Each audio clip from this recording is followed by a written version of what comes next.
It's an honor and privilege to have Dr. Peter McCullough from Texas in the United States of America with us today. Thank you. He is an internist, cardiologist, epidemiologist holding degrees from Baylor University, University of Texas Southwestern Medical School, University of Michigan, and Southwestern Methodist University. He manages common infectious diseases as well as the cardiovascular complications of both the viral infection and the injuries developing after the COVID-19 injections in Dallas, Texas, USA. Dr. Peter McCullough has broadly published on a range of topics in medicine with over 1,000 publications and 685 citations in the National Library of Medicine. Dr. McCullough testified multiple times in the U.S. Senate and many state houses on aspects of the pandemic response. Dr. McCullough has had years of dedicated academic and clinical efforts in combating the SARS-CoV-2 virus, and in doing so has reviewed thousands of reports, participated in scientific congresses, group discussions, press releases, and has been considered among the world's experts on COVID-19. Thank you. Thank you for that introduction, and thanks for all the warm greetings today. Thanks to Ms. Anderson, members of Parliament, and ladies and gentlemen. As introduced, I'm Dr. Peter McCullough. I'm a practicing internist, a cardiologist, and epidemiologist, and I've been completely dedicated since the onset of the pandemic to doing everything I can to help each and every patient. These are my observations, and this is my analysis. There have been two waves of injury to the world. The first has been the SARS-CoV-2 infection, which preyed upon the frail and the elderly. And then the second wave of injury now has been the COVID-19 vaccines. The role of the WHO appears to be adverse in both of these.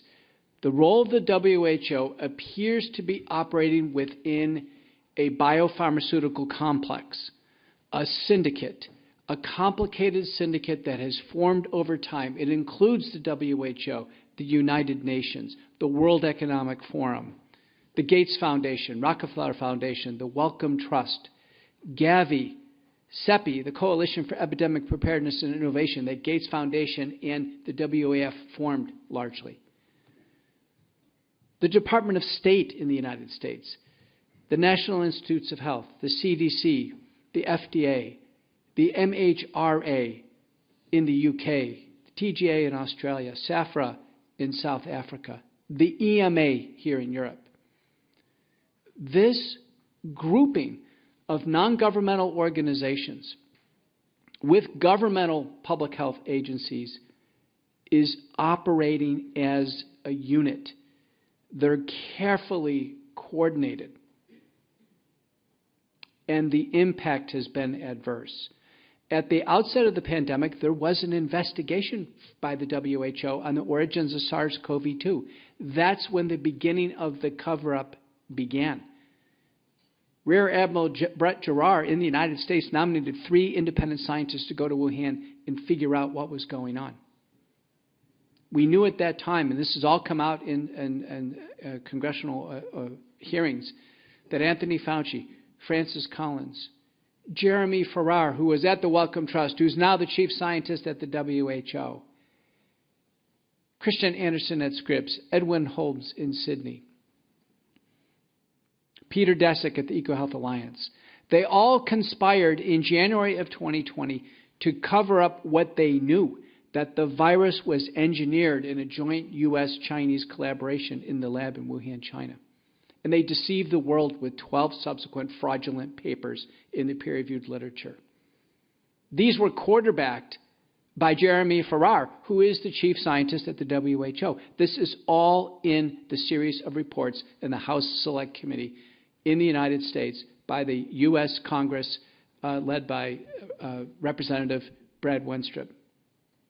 The WHO has played an adverse role from the very beginning, deceiving the world on the origins of SARS-CoV-2. Doctors like us in clinical practice got behind on this because our governments and agencies like the WHO weren't honest with us. And instead of helping us, or at least getting out of the way in terms of treating patients and saving lives, they got in the way and they impeded our ability to treat patients.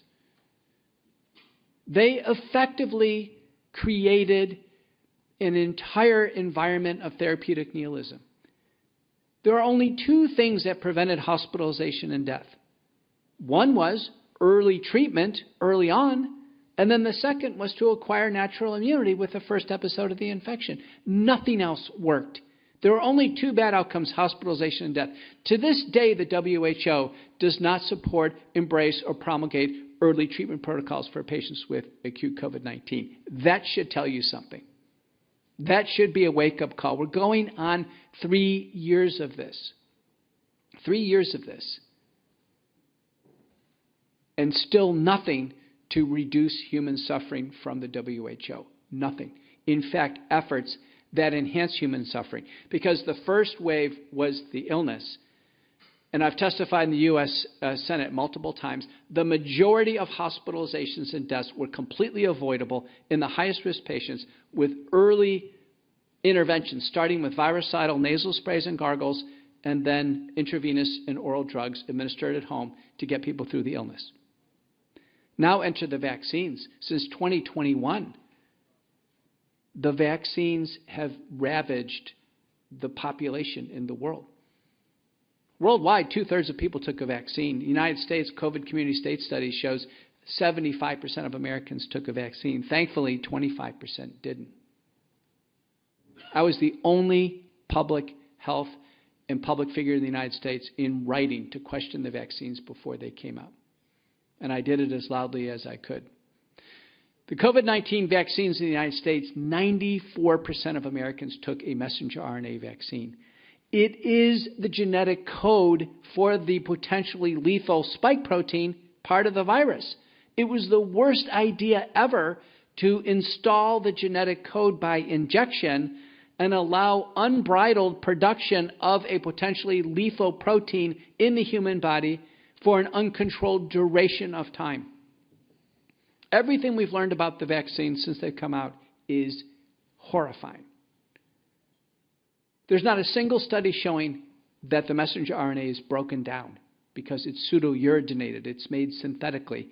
It cannot be broken down. There's not a study showing it leaves the body.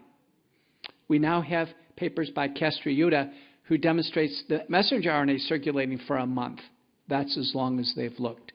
We have the spike protein, the lethal protein from the vaccines, found in the human body after vaccination, circulating at least for 6 months, if not longer. And if people take an injection in another 6 months, there's another installation in more circulating, potentially lethal protein. The spike protein is proven in 3,400 peer-reviewed manuscripts to cause 4 major domains of disease. One is cardiovascular disease, heart inflammation, or myocarditis. Every regulatory agency agrees the vaccines cause myocarditis. I'm a cardiologist. Before COVID, for years, we've had guidelines in cardiology. When there is myocarditis, whether it's symptomatic or not, people cannot exert themselves in athletics. It will cause a cardiac arrest. And yet across Europe and across the United States, sports leagues were injecting young people who had no medical necessity, no clinical indication with these vaccines, and we have seen a montage of cardiac arrests in young individuals. I'm telling you as an expert cardiologist, these cardiac arrests are due to the COVID-19 vaccine until proven otherwise. They are. Other cardiovascular diseases caused by the vaccine proven. Acceleration of atherosclerotic cardiovascular disease and heart attacks or cardiovascular arrest. Posterior orthostatic tachycardia syndrome or POTS, or people passing out due to low blood pressure. You have seen montages of people in the media, one after another, passing out like you've never seen before. It is the vaccine until proven otherwise. Aortic dissection, atrial fibrillation, other arrhythmias. Cardiac arrest in the absence of myocarditis has been described with the COVID-19 vaccines.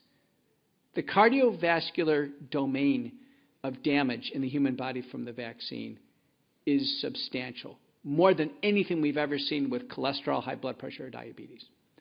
The second major domain is neurologic disease, stroke, both ischemic and hemorrhagic, Guillain-Barré syndrome, ascending paralysis that can lead to death, which it has led to death with messenger RNA vaccines, agreed to by all of our regulatory agencies: small fiber neuropathy, numbness and tingling, ringing in the ears, headaches. These are common. Third major domain, blood clots. Blood clots like we've never seen before. The spike protein is the most thrombogenic protein we've ever seen in human medicine. It's found in the blood clots. The spike protein causes blood clots. Blood clots larger and more resistant to blood thinners than we've ever experienced in human medicine. I have patients with blood clots now going on 2 years, and they are not dissolving with conventional blood thinners due to these vaccines. We can't get these out of the body. We can't get the messenger RNA or the spike protein out of the body, as is continually produced. Fourth and last domain, immunologic abnormalities. Vaccine-induced thrombotic thrombocytopenia and multisystem inflammatory disorder are early acute syndromes, well described, published. They have their own acronyms, all agreed to by the regulatory agencies. So all of you in the room and all of you listening online are asking, is it me? Is it my family member? Is it my loved one? Who is going to be the next person to drop after a vaccine? We've seen cardiac arrest now 2 years after these shots. 2 years. I'm the senior author on the largest autopsy study ever assembled of death after COVID-19 vaccination, worldwide. We searched the literature, 600 papers, all the clinical findings. We reviewed them with contemporary knowledge, experts in pathology and clinical medicine. Our conclusion, 73.9% of the deaths after vaccination are due to the vaccine. They are due to the vaccine. When it's suspected myocarditis, in a second paper, of which I'm the senior author, it's 100% of the time. It's due to the vaccine. Not COVID, respiratory illness, the vaccine. We are seeing now a third false narrative. The first false narrative was that the virus is unassailable, we have to stay in lockdown and be fearful. The second false narrative is take a vaccine, it's safe and effective. The third false narrative now is it's not the vaccine causing these problems, it's COVID. It's COVID that we saw back in 2020 causing all these problems in 2023. Don't fall for the false narrative. The medical literature at this point in time is compelling. The Bradford-Hill criteria for causality have been fulfilled. The vaccines are causing this enormous wave of illness. Now, could it be you and your family member? A few important papers to finish. One is by Schmeling and colleagues from Denmark, demonstrating that about 30% of people who have taken a vaccine have zero side effects, nothing, not even a sore arm, not even a sensation that anything happened with the injection. Those people appear to be fine forever, as if they didn't take a shot. And the data are the same in the United States in our VAERS system. The second batch group is about 70% of individuals, and they have some moderate side effects, some trouble, but they don't seem to really have serious events. And then there's that small third batch group, 4.2% in the Schmeling data. It's through the roof. Myocarditis, cardiac arrest, blood clots, hemorrhagic stroke, disabilities, sudden death at home in bed. And the data are the same in the United States. 4.2% of people in Europe right now are in trouble because they were unlucky enough to get a high-risk batch. In the United States, our CDC VSafe data, which is self-reported data, 10 million Americans, the number is 7.7% got so sick with a shot they had to go to the hospital and be treated or be hospitalized. A Zogby survey done about a year ago, a big representative sample in the United States, found 15% of those who took a vaccine have some medical problem that they're dealing with right now. So again, 4.2%, 7.7%, 15%. That's the penumbra. That is the Venn diagram that you're all going to be involved in the calculus. What's the path forward? The path forward is clearly for no one to take another shot. No one. Now, the World Council for Health, which is a multinational, evidence-based, physician and healthcare provider organization on June 11th, 2022, issued a pharmacovigilance report looking at 39 safety databases, including the WHO VisiSafe and the EMA databases and the U.S. databases. And their conclusion was to remove all the COVID-19 vaccines off the market for excess risk of death. Excess risk of death. Okay? On the floor of the U.S. Senate, December 7th of 2022, I co-moderated a session, and our expert panel, by assent in the U.S. Senate, concluded all the COVID-19 vaccines should be removed from the market, all of them. No new boosters. And then in March 23rd of 2023, the Association of American Physicians and Surgeons, a factual, fact-based, evidence-based, consensus-driven organization, just like the two others, also concluded to remove the vaccines from the market. So I submit to you the COVID-19 vaccines and all of their progeny and future boosters are not safe for human use. I implore you, as a governing body, the European Medicine Agency, to apply all pressure and due urgency to remove the COVID-19 vaccines from market. In the United States, it's going jurisdiction by jurisdiction, probably state by state will remove them off the market if the federal government doesn't do so. It's going to happen. It's going to happen all over the world. The WHO is standing behind these vaccines. They are far more of a problem than a help to the European Union. And it's my belief that the European Union, the United States, and all major stakeholders should actually completely pull out of the WHO and leave the WHO to its own endeavors, not to have any jurisprudence, any dominion over what we do in healthcare. WHO will never have dominion over what I do as a practitioner with patients in my practice. I'm Dr. Peter McCullough. Thank you so much for having me.